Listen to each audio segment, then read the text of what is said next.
आज भगवान शिव ने पूछा, आखिर रो क्यों रहे हो, क्या समस्या है? तो आज सांप और बिच्छू रुदन करके कहने लगे, इस संसार में मेरा कहीं स्थान ही नहीं। मुझे जो भी देखता है वो मेरा मुंह कुचलने के लिए चला आता है। मैं कहीं चैन से घूम नहीं सकता, मैं कहीं निकल नहीं सकता। ये नाथ, हम पर अपनी करुणा में कृपा करो। आज भगवान को दया आ गई। भगवान को जब दया आ गई तो भगवान ने कहा, सर्प से आओ तुम मेरे गले में आ जाओ। आज भगवान शंकर ने सर्प को उठा करके अपने गले में सुंदर हार बना लिया। भुजगेंद्र हारम। बिच्छुओं को उठाया, अपने कर्ण में लगा लिया। चलत कुंडलम, भला ऐसा संसार में कौन होगा जिसके कर्ण में पड़े हुए कुंडल चलते हों? संसार में ऐसा कोई नहीं है जिसके कुंडल चलते हैं। आज भगवान शंकर के जो कर्ण में कुंडल पड़े हैं वो बिच्छुओं के हैं और वो चलते हैं। ऐसा दयालु परमात्मा। एक बार की बात है, जब भगवान शंकर शादी करने के लिए महाराज हिमाचल के यहाँ जा रहे थे तो भगवान श्री नारायण आए और भगवान शिव से हाथ जोड़ के कहने लगे कि हे नाथ, हे महादेव, आप सब कुछ करना, लेकिन एक बात सुन लो। जो अपने घर में आपने भूत प्रेतों को बैठाला है, आपके सदस्य है ना, इनको बारात में मत ले चलना, नहीं तो बारात में विघ्न आएगा। भगवान शंकर ने कहा,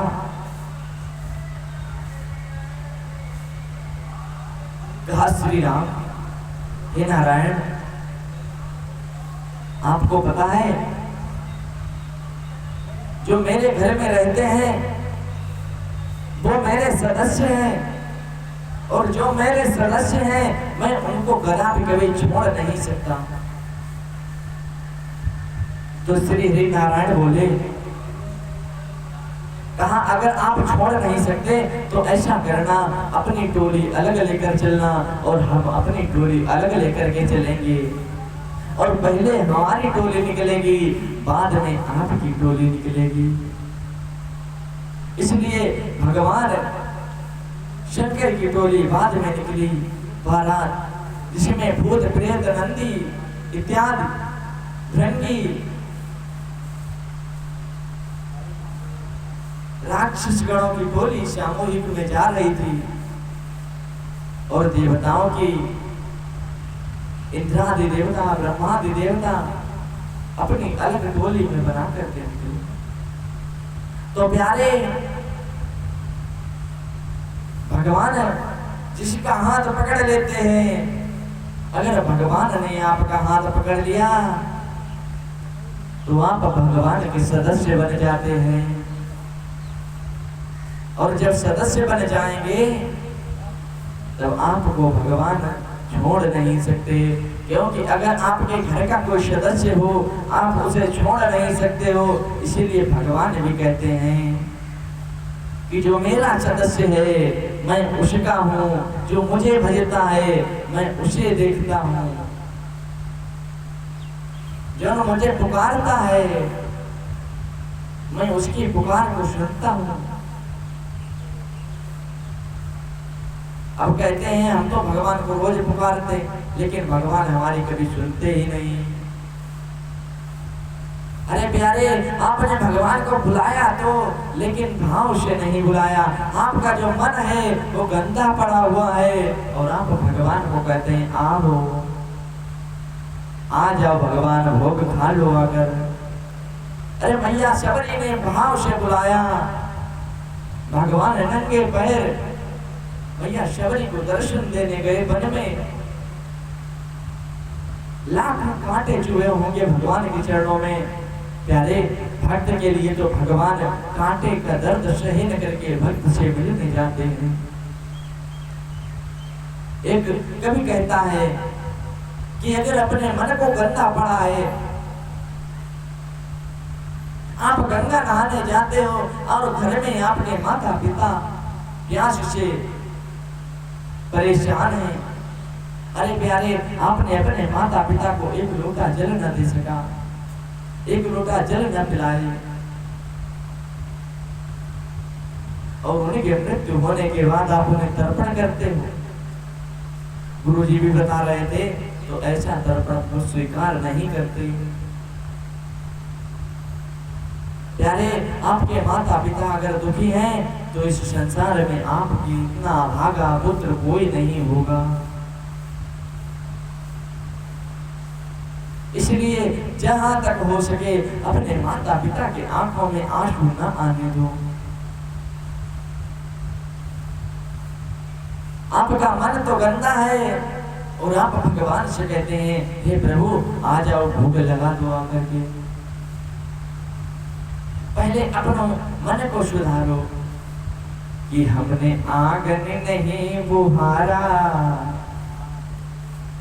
ओ चंचल मन को नहीं सुधारा, कैसे आवेंगे भगवान, कैसे आवेंगे भगवान।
अगर प्रभु को बुलाना है तो भाव से। भगवान कहते हैं भाव का भूखा हूं मैं, बस भाव ही एक सार है। ओ भाव से हमको भजे तो भविष्य बेड़ा पार। प्यारे, आप अगर श्रद्धा भक्ति से बुलाएंगे तो भगवान आपके पास क्यों नहीं आएंगे? क्योंकि भगवान तो भाव के ही भूखे हैं और आप भाव से तो बुला ही नहीं हो, तो भगवान को तो आना ही पड़ेगा। इसलिए भजन संकीर्तन कीजिए, थोड़ी देर कीजिए, लेकिन श्रद्धा भक्ति के साथ कीजिए। मेरे प्रभु श्रद्धा भक्ति को बहुत मानते हैं। जो भक्त श्रद्धा भक्ति से भजन करता है, से कीर्तन करता है, प्रभु आकर के दर्शन देते हैं।